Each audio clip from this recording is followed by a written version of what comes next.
I like what you said about the whack rappers that might get out of line and shit. Just imagine if I had the chance to slap 50 Cent with this shit right here. Come on, man. Yo, It's a family show, Ross. No, I'm just saying. Just imagine that. That's a blessing. I ran out of flag. We just talked about. No. You just mentioned it. No, I'm not talking about him. No, you was. No, I wasn't. Yeah. I caught that. No, the whack rappers running around. Sorry for and then you get the I had nothing with to the do $1 million backhand. You feel me? No, I didn't say that. You was talking about 50 Cent, the whack nigga Man, that I'm not gets even smacked thinking down. about him. I was talking about a time when. No, I called that. I called that alley hoop. Yo, Ross, stop. I'm a Wimbayaya nigga. Yeah, I'm giving Joe Crack what Joe Crack asked for. The whack rappers, the nigga 50 Cent. I never You said threw me the alley hoop on 50, nigga. Come get it, 50. But for Rick Ross, there's certain artists that it would say things about 50 Cent and that would generate their energy. 50 Cent had some huge records when he had the biggest producers and artists around him putting them together. That's why right now he can't make nothing. The whole career has been based on that. So it's not a surprise that they try to do that to continue the relevance. I'm looking going, good luck, because you're trying to sell a CD at the present moment and I'm not trying to sell music. 50 Cent just put Rick Ross on blast, accusing him of putting on a show and making his wealth look bigger than it really is. I'm deciding to your life up. Rick Ross, I'm gonna your life up.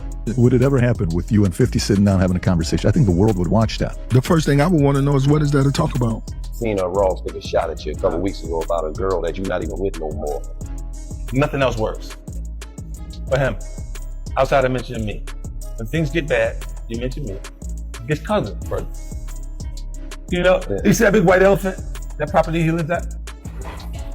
It costs more than the nightclubs. He's in the nightclubs. Yeah. We know what they can give you. They can't pay you more than they can pay you because the room can't hold enough people for them to give you the money to stay there. Yeah. Look at it. What kind of rich cut his own grass? Why you out there cutting your own grass? You're trying to save money, nigga? You don't want to pay for the lawn to get cut, huh? The AC broken enough. And Ross Rick Ross built his entire career on one idea, that he's the boss, the biggest name in the room, untouchable. So what happens when the man who's been picking him apart for over a decade decides to go after the one thing Ross can't fake, his money? That's exactly what 50 Cent just did, and the fallout has turned into one of the messiest, most revealing chapters of their long-running feud.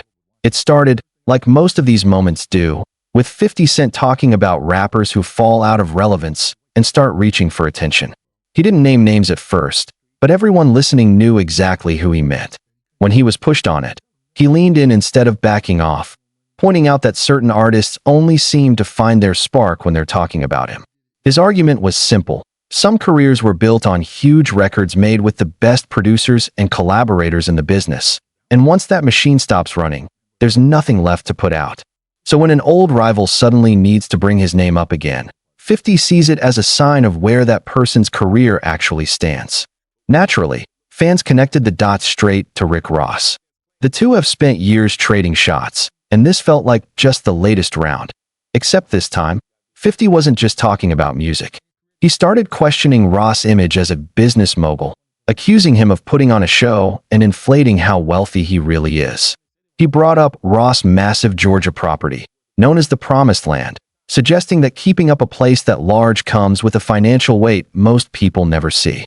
He even took a jab at something as simple as Ross cutting his own lawn, framing it as proof that the spending didn't match the image. Ross didn't let it slide. He fired back publicly, mocking 50's own cars and his entourage, turning the exchange into another round in a rivalry that's been going for years. When asked directly whether the two would ever sit down and talk things out, 50 didn't rule it out, but he made it clear there wasn't much left to discuss. He brought up Ross' history, the fact that he doesn't own his masters, and credited names like Dr. Dre and Eminem for handing him chances he says he built on his own. Ross, in his eyes, came up differently, without that kind of backing, and 50 didn't hold back about what he thought that meant. What really caught people's attention, though, was the suggestion that Ross' luxury lifestyle is more presentation than reality. That single comment spread fast, and once it did, people started digging, not just into the back and forth online, but into actual public records tied to Ross properties and finances. What they found added real weight to the argument. According to Georgia state records, a property tax balance that started at under $3,000 back in 2021 had ballooned to roughly $65,000 by late 2024, pushing the state to file for tax execution. Interest, penalties, and collection costs all stacked on top of the original amount. On its own, that number isn't enormous for someone at Ross' level. But for an artist whose entire brand is built around wealth and success, even a relatively small overdue balance became a story worth talking about. Then came the reports about his Star Island mansion in Miami. Public filings showed Ross had taken out roughly $10.7 million in additional financing tied to the property, bringing the total balance to around $35 million. The loans reportedly came through a company that had already financed the property twice before, in 2023 and 2024. To some, this was simply how wealthy investors operate, using financing as a normal business tool.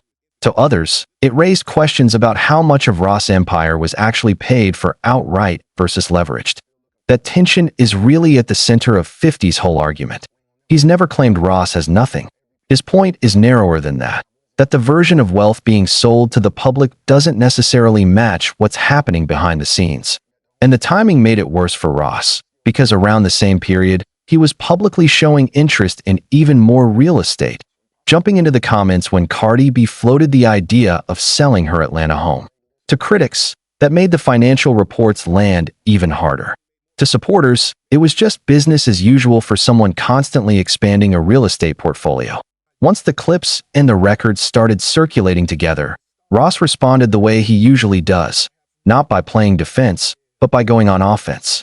He posted about his business ventures, his partnerships, even joking that he could put 50's face on a bag of chips through one of his snack brand deals. He framed himself as someone operating on a level where he could extend opportunities to the very person criticizing him. It was a bold move, but it didn't make the underlying questions disappear. It just added another layer to an already complicated conversation. None of this is actually new for these two. Their rivalry goes back to 2009, sparked by an encounter whose exact details have been told different ways over the years.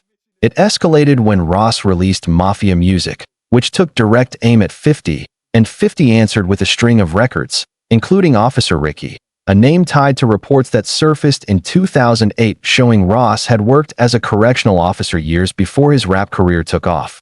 For an artist whose persona was built on stories of hustle and danger, that revelation became one of the most talked about moments of his career, and it gave 50 a weapon he's returned to again and again ever since. Over the years, the feud has spilled well past music. There were interviews, lawsuits, and even a real-world altercation involving members of both camps at the 2012 BET Hip Hop Awards. At one especially low point, 50 became involved in a legal case after posting intimate content involving the mother of one of Ross' children, a situation that eventually ended in a judgment against him. In 2015, 50 sued Ross for $2 million, claiming unauthorized use of one of his songs. Every time the feud seemed to quiet down, something new pulled it right back into the spotlight. The most recent chapter played out around Ross joining the Millennium Tour as a special guest in March 2025. 50 wasted no time mocking the move, suggesting it showed Ross could no longer headline on his own. He also pointed back to Ross' connection with Drake, noting that some of his biggest crowd moments still come from a collaboration with an artist he very publicly fell out with during the rap battles of 2024. Footage from the tour's opening show in Louisville backed that up. When Ross performed their joint hit, it was Drake's verse that got the crowd the loudest. So where does that leave things? The truth, like most of these situations, sits somewhere in the middle. Ross' net worth has been estimated at around $150 million, built over nearly 2 decades through chart-topping albums, his Maybach Music Group, endorsement deals, and ventures like his Wingstop franchises. His rise wasn't manufactured. Hustlin' made him a star in 2006, and his debut album Port of Miami went straight to #1, a feat he repeated 2 years later with Trilla. None of that gets erased by a tax balance or a financing report. At the same time, public records don't lie either, and they've given 50 Cent exactly the kind of ammunition he's used against Ross for 15 years, not claims of failure, but questions about whether the image matches the reality behind it. What's clear is that this rivalry isn't going anywhere. Every time it looks like it might finally fade, a new post, a new record, or a new public filing drags it right back into the conversation. So, what do you think? Did 50 Cent expose real cracks in Rick Ross' empire? Or is this just the latest round in a feud that's never really had an ending? Let us know in the comments. And if you want more breakdowns like this one, make sure to like, subscribe, and stick around for the next story. Rick Ross just said something about 50 Cent that nobody saw coming. And within hours, the internet exploded. This isn't your typical celebrity Instagram spat. This is 15 years of bad blood boiling over, live, on camera, in front of millions. It started with a simple question. A podcast host asked Rick Ross if things had ever gotten better between him and 50 Cent. Ross didn't hesitate. He said they had never been cool. Not once. Not for a single day. Then he went further. He claimed 50 Cent wasn't making the kind of money people assumed he was.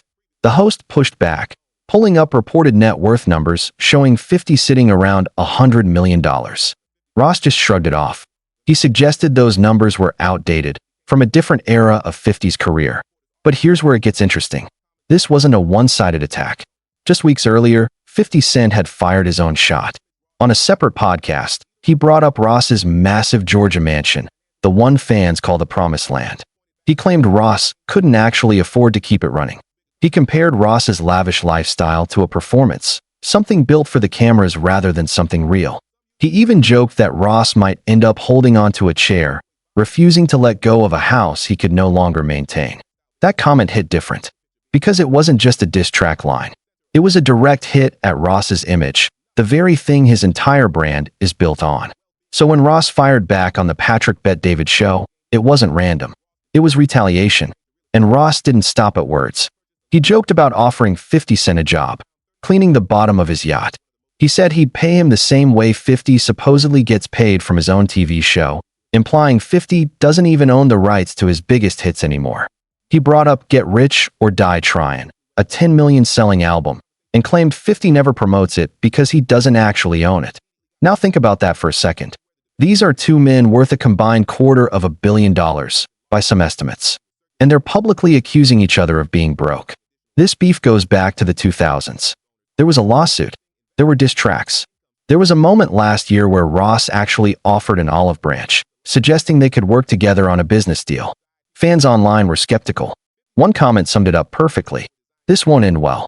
And it didn't. Because now we're back here. Two grown men, two empires, trading insults about yachts and mansions and masters and money. Neither one backing down. So who's really winning this war of words? Is this just entertainment? Or is there real tension festering underneath all the jokes? Drop your take in the comments. And if you want to stay updated every time this feud heats up again, make sure you're subscribed, because something tells us this story is far from over.